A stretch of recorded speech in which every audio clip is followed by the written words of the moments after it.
In that moment of perfect union, there was no Chicago, no Oakhaven, no career and no past. There was only the sound of their shared breathing, the exquisite friction of skin, and the overwhelming, undeniable harmony of two souls that had finally, gloriously, found their way back to the main movement of their lives. It was the deepest, most complex, and most beautiful piece of music they had ever created.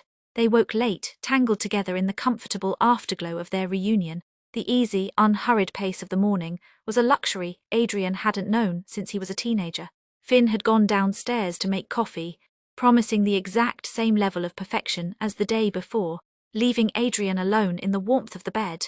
It was in this moment of profound peace that Adrian's phone, lying forgotten on the bedside table, began to sing the demanding, clipped ringtone reserved only for work.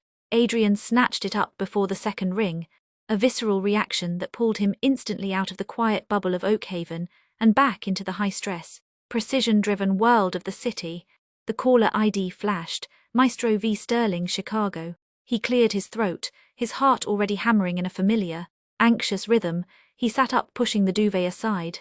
"Hello, Maestro, I hope all is well," Adrian said, adopting the measured, professional tone he used for rehearsals. Finn walked back into the room holding two mugs, instantly sensing the change in the atmosphere. The relaxed curve of Adrian's shoulders had become rigid, and his gaze was already fixed on an internal distance. Finn set the mugs down quietly and sat on the edge of the bed, his presence a silent counterweight to the conversation. "Adrian, thank goodness, well is relative." "Darling," Sterling's voice, sharp and laced with controlled panic, crackled through the phone. "We have a disaster, a true tragedy. Victor, our principal cellist, slipped on the steps outside the Lyric Opera last night. He won't be able to hold a bow for at least 6 weeks." Adrian's breath hitched. "Victor? I'm so sorry, Maestro. Is he?" "He's fine, but the orchestra is not. We start the Mahler cycle next week. You know the score, Adrian, the complexity, the sheer demand on the principal chair. You are the only person who can step in. I need you back, Adrian, today." The blood drained from Adrian's face. Today, the word was a heavy anchor, yanking him violently away from the coastline. He looked at Finn, whose hand immediately found his, giving a firm, grounding squeeze. "Maestro, I can't.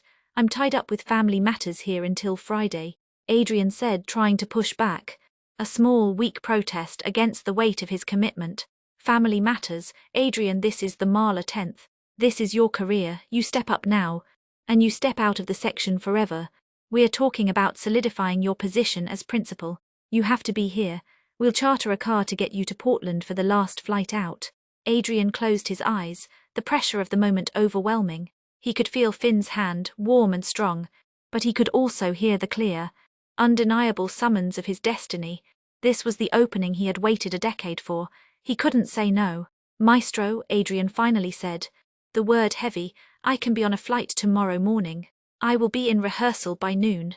"Tomorrow, fine, tomorrow it is." Sterling sighed, the tension only slightly lessened. "We'll send the itinerary. Don't disappoint me. Adrian, this is your moment, don't be late." Adrian ended the call and let the phone clatter onto the duvet. The silence that followed was dense, broken only by the sound of the small waves outside. The gentle morning was utterly ruined. "Principal cellist," Adrian whispered, his eyes wide, a mix of elation and dread warring within him. "It's what I've been working for. It's the whole reason I left."